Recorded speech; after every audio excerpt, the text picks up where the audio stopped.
Bienvenue à tous. Aujourd'hui, on part explorer un quartier de Tokyo, Ebara. À première vue, assez ordinaire, résidentiel. Oui, mais c'est souvent là que se cachent les histoires les plus intéressantes, non? Exactement. Peu de gens savent qu'Ebara, c'était d'abord un village, Hiratsuka.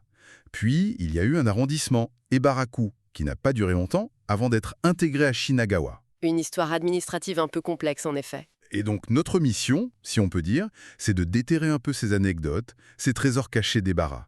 On va s'appuyer sur pas mal de sources pour ça. Oui, et ce qui est fascinant avec Ebara, c'est ce mélange. On a une ambiance encore un peu shitamachi, populaire, traditionnelle par endroits. Avec les petits commerces, l'animation. Voilà. Et en même temps, c'est très moderne, très pratique. Un quartier de l'Est de Shinagawa qui vit bien. Et historiquement, ça remonte à loin. Vous parliez de comté. Oui, alors avant l'arrondissement moderne, il y avait le comté d'Ebara, l'Ebara-gun, une vaste zone. Et une petite anecdote sur le nom. Ebara viendrait peut-être des champs d'Egoma. Hein, les gomas, cette sorte de périlla. C'est ça, des champs de périlla sauvages. Une origine très agricole finalement pour un lieu devenu si urbain. C'est assez ironique. C'est fou de penser à ça aujourd'hui. Mais alors, qu'est-ce qui a vraiment transformé Ebara en quartier résidentiel? J'imagine que les transports, comme souvent à Togomio. Absolument. Le tournant, c'est vraiment l'arrivée de la ligne Tokyo-Oimachi et l'ouverture de la gare d'Ebaramachi. C'était en 1927. Juste après le grand tremblement de terre de Kanto, donc. Exactement, en 1923, ce séisme a été un catalyseur énorme. Beaucoup de gens ont quitté le centre de Tokyo, dévasté, pour chercher des logements plus sûrs et moins chers en périphérie. Et Ebara est devenue une option très attractive justement grâce à cette nouvelle ligne de train.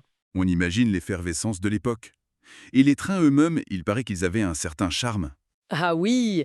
Certaines sources évoquent les anciens modèles, comme la série 3450. Apparemment, ils avaient des planchers en bois, cirés même. Des planchers en bois dans le métro? Incroyable. Ça nous plonge dans une autre époque, là. Carrément. Et ce développement, bien sûr, il ne s'est jamais arrêté.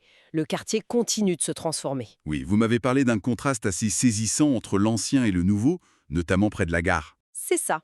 On a des photos anciennes, avant 1966, où l'on voit la gare très simple, avec un panneau indiquant la direction Oimachi Mizonokuchi.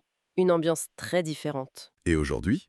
Eh bien, plus récemment, en 2013, il y a eu un réaménagement majeur juste à côté de la gare. Tout un bloc d'immeubles a été démoli. Ah oui. Et il y avait quoi avant? Des petits commerces qui avaient une longue histoire locale. Une confiserie, Jinsei, et un fleuriste, Nakano. Ils avaient ouvert juste après la guerre, vers 1947-1948. C'était des symboles du quartier pour beaucoup d'habitants. Et ils ont été remplacés par? Par une grande résidence moderne, The Park House. C'est le développement urbain classique, mais ça efface aussi des petits bouts de mémoire collective, forcément. C'est toujours un peu triste, ces disparitions. Mais pour les visiteurs curieux, pour ceux qui aiment chercher les traces du passé, est-ce qu'il reste des choses à voir? Des détails insolites? Il faut un peu chercher, c'est vrai. Mais oui, il y a par exemple le Bara Central Kaikan, un bâtiment un peu daté peut-être, mais très reconnaissable avec ses carreaux de mosaïque colorés sur la façade. Ah, un style un peu rétro. Oui, un vestige d'une autre époque architecturale. C'est ce genre de détail qui donne du charme. C'est une sorte de chasse au trésor temporel, on pourrait dire. J'aime bien cette idée. Passons à un autre élément important mais souvent caché maintenant, l'eau. Vous avez mentionné la rivière Tachiai. Oui, la Tachiaigawa. C'est une histoire fascinante aussi. Elle traversait tout le quartier. Autrefois, elle était vitale. Pour l'irrigation, j'imagine? Principalement, oui, pour les rizières et les champs qui existaient encore. Et son nom, Tachi, est intéressant. Ça peut vouloir dire se rencontrer ou être témoin. Peut-être une référence à des rencontres importantes, des négociations qui se tenaient sur ces rives, ou simplement le fait qu'elle servait de frontière naturelle. Et aujourd'hui, cette rivière, on la voit encore? Non, quasiment plus. Comme beaucoup de petites rivières à Tokyo, elle a été canalisée puis recouverte. C'est ce qu'on appelle un nankyo en japonais, une rivière couverte. Donc elle coule sous nos pieds sans qu'on s'en rende compte. Et qu'est-ce qu'il y a à la place en surface? Eh bien, c'est ça qui est chouette. Ils ont aménagé une promenade verte sur une bonne partie de son tracé. Un chemin piétonnier assez agréable, avec des arbres, des bancs, parfois des petits parcs ou des jardins d'enfants. Ah, c'est une bonne idée ça. Un peu comme le projet Cheonggyecheon à Séoul, où ils ont redécouvert une rivière. Oui, l'idée est similaire, mais à une échelle beaucoup plus modeste, bien sûr. Mais ça permet de garder une trace physique de l'ancien cours d'eau, et c'est devenu un lieu de promenade apprécié des habitants.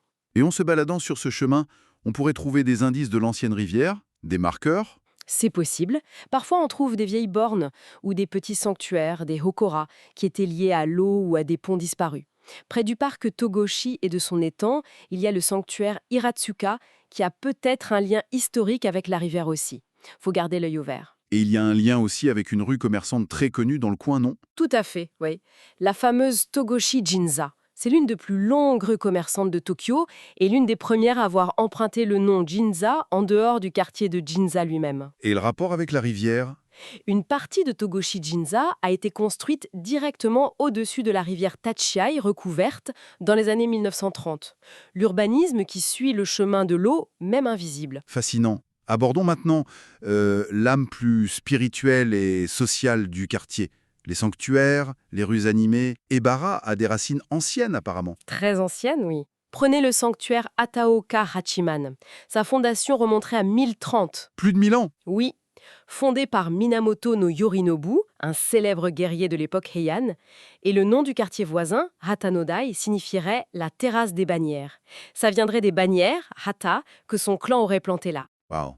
Ça ancre vraiment le quartier dans la grande histoire du Japon. Absolument. Ce sont des repères importants. Et à côté de ces lieux chargés d'histoire, il y a la vie trépidante des Shotengai, les rues commerçantes, celle d'Ebaramachi est très vivante. Une ambiance populaire, j'imagine. Oui, très. Mais cette animation cache aussi des histoires plus sombres, plus complexes. Par exemple, la grande galerie commerçante couverte Musashi Koyama Palm, un peu plus loin, mais dans la même zone d'influence. Oui. Qu'est-ce qu'elle a de particulier? Après la Seconde Guerre mondiale, c'était un immense marché noir, un lieu de débrouille et de survie. Et il y a aussi une histoire tragique et méconnue liée à ce quartier, celle des colons envoyés en Mandchourie. En Mandchourie? Pendant la guerre, juste avant et pendant, oui. En 1943 notamment, un projet de colonie modèle a été lancé et plus de 1000 personnes de cette zone, souvent des petits commerçants en difficulté économique, sont parties là-bas, poussées par la propagande. Et que leur est-il arrivé? Avec la défaite japonaise en 1945 et le chaos qui a suivi en Mandchourie, beaucoup ont péri ou disparu. Sur les 1039 personnes parties de ce groupe spécifique, seulement environ 80 seraient revenus. C'est terrible. Une histoire dont on parle peu, j'imagine. Très peu. C'est une blessure silencieuse dans l'histoire locale. Ça rappelle les drames humains derrière les ambitions impériales et les difficultés économiques de l'époque. Et il ne faut pas oublier non plus que le quartier lui-même a subi d'importants dégâts pendant les bombardements américains. Une histoire lourde, en effet. Pour retrouver une note un peu plus légère, où est-ce qu'on peut encore capter l'atmosphère de l'Ebara d'autrefois? Des coins un peu secrets. Ah, pour ça, il faut absolument explorer les yokocho. Les petites ruelles étroites. Exactement. Celles qui partent de la rue principale, près de la gare des Baramachi, on y déniche des petits trésors, des bars minuscules, des izakaya qui semblent figés dans le temps. Comme le Koriori sans paix, par exemple. Koriori sans paix. J'adore ces endroits. C'est là que bat encore le cœur un peu plus ancien, un peu plus authentique du quartier, je trouve.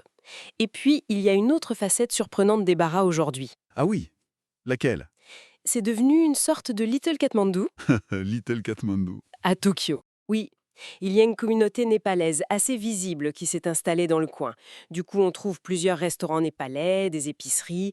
Ça ajoute une touche internationale assez inattendue dans ce quartier plutôt traditionnel. C'est génial ça. Et côté sanctuaire, en plus de Hataoka Hachiman. Il y a aussi le sanctuaire Ebara Kondpira, plus petit, mais c'est un autre point de repère spirituel important pour les habitants. Donc au final, Ebara, c'est vraiment ça. Un mélange constant. L'ancien qui côtoie le neuf, le visible qui cache l'invisible, c'est bien plus qu'un simple quartier résidentiel calme. C'est exactement ça. C'est un palimpseste. On gratte un peu et on trouve toutes ces couches. Il faut juste prendre le temps de regarder. Oui.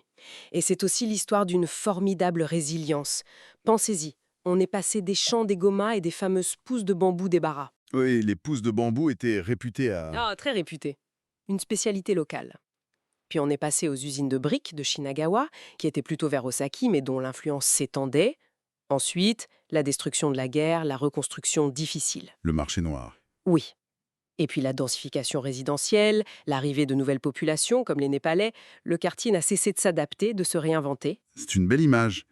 Alors, on pourrait peut-être laisser nos auditeurs avec une dernière réflexion. Une invitation à l'exploration. Oui, voilà.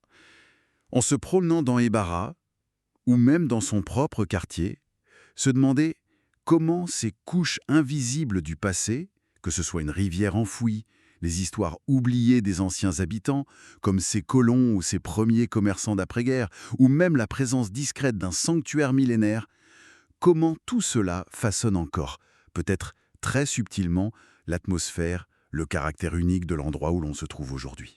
C'est une excellente question. Le passé n'est jamais vraiment mort, n'est-ce pas? Il est juste sous nos